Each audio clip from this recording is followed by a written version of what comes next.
the success stories in the world are all stories of great failures, but it was their ability to bounce back in tough times that makes them successful. All the success stories in the world are all stories of great failures, but it was their ability to bounce back in tough times that makes them successful. You don't lead your life, sir. Your patterns are leading your life. You don't take your decision, sir. Your patterns are influencing your decision. आपको motivation कहां से आएगा? Real source of motivation क्या होता है? एक इंसान को मोटिवेशन कहां से आता है? कैसे आप हमेशा मोटिवेटेड रहेंगे भाई साहब? देखिए, कुछ लोग बोल रहे हैं recognition, trust, happiness of achievement, containment. कुछ लोग बोल रहे हैं सक्सेस, कुछ लोग बोल रहे हैं money. If money was the motivation, then the organization which were giving highest salary should have had zero employee turnover, but even there people are leaving. Money is not the highest motivation. If success is your motivation, जब तक success आएगा आप motivated हैं, जिस दिन success चला गया आपका motivation भी चला गया. Motivation should not be outside in, it should be inside out. It should not be outside in, it should be inside out. जब भी motivation external sources पे depend करता है, आप इतिहास नहीं रच पाएंगे, क्योंकि आपसे सोर्स छीन लिया, आपका मोटिवेशन चला गया। असली सोर्स मोटिवेशन का होता है बिलीफ सिस्टम। आदिवासी महिलाएं थाईलैंड की, they are piercing their body with a bamboo stick. UN says it is torture, but they are saying no, my lord is getting pleased and I am getting purified.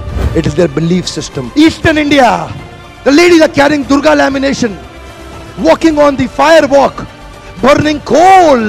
UN says torture, but she is saying no, I am getting purified because Durga Devi is getting pleased. It is their belief system. Belief system, sir. कोई दर्द नहीं हो रहा. You know, there are some terrorists in the names of pleasing the Lord. They are killing small kids. You and I can't do it. They are doing it comfortably because belief system. If I do that, my God will get pleased. Belief system. Belief system आदमी को कुछ भी कराने को तैयार कर देता है, कुछ भी करवाने को तैयार हो जाता है। मंडेला 34 साल जेल में बैठे रहे, belief system, no salary given sir, belief system. Lincoln, Gandhi, Mandela, Teresa, anybody in the world, they have had powerful belief system. छोटे हाथी का बच्चा बड़ा शैतान होता है, उसको चेन से महावत बांध देता है, वो चेन तोड़ने की कोशिश करता है, बहुत तोड़ने की कोशिश करता है, उसके घाव हो जाता है, खून निकल आता है। चेन तोड़ पाता है? यस नो, नहीं तोड़ पाता। धीरे धीरे हाथी का बच्चा बड़ा होता है, विशाल हाथी बन जाता है।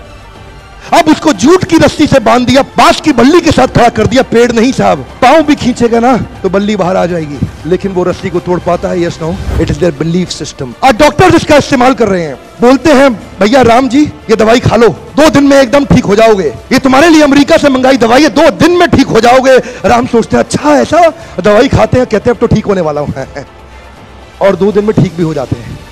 वो दवाई थी? नहीं, वो दवाई नहीं थी, वो एक खोखली गोली थी।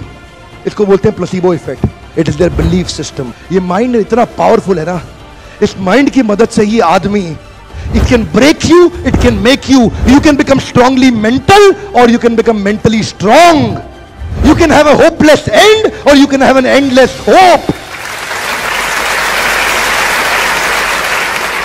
Your belief system is right. आप जानते हैं उस लड़की को अरुणिमा सिन्हा, यूपी के गांव से आई थी, ट्रेन की पटरी के नीचे उसको चेन छीनने के लिए कुछ लोगों ने धक्का दे दिया, दोनों पांव ट्रेन के नीचे आ गए, कट गई, सारी रात वहीं पड़ी रही, कोई बचाने नहीं आया। 49 ट्रेन सारी रात में गुजर गई वहां से, एक ट्रेन इधर, एक ट्रेन इधर, एक ट्रेन इधर, एक ट्रेन इधर, बीच में पड़ी रही पटरियों में, जंगल के बीच में, कोई नहीं था। कीड़े चाट रहे थे उसके पांव को कटे हुए, चूहे खा रहे थे उसकी स्किन और हड्डियों को, कोई नहीं आया। सुबह हुई, दिल्ली अस्पताल में लेके आ गया उसको, और वहां पे आने के बाद जब उसको पता चला मल्टीपल फ्रैक्चर उसकी पीठ में आ गए, पांव खत्म हो चुका है, सारी जिंदगी के लिए अपाहिज हो गई है, प्रोस्ट्रेटेड लेग्स के साथ उसको चलना पड़ेगा। वहां बैठ के क्या बोली, अगर भगवान तूने मुझे बचाया तो जरूर इतिहास रचने के लिए, अब तो मैं एवरेस्ट क्लाइंब करूंगी, अब मैं एवरेस्ट क्लाइंबर बनूंगी।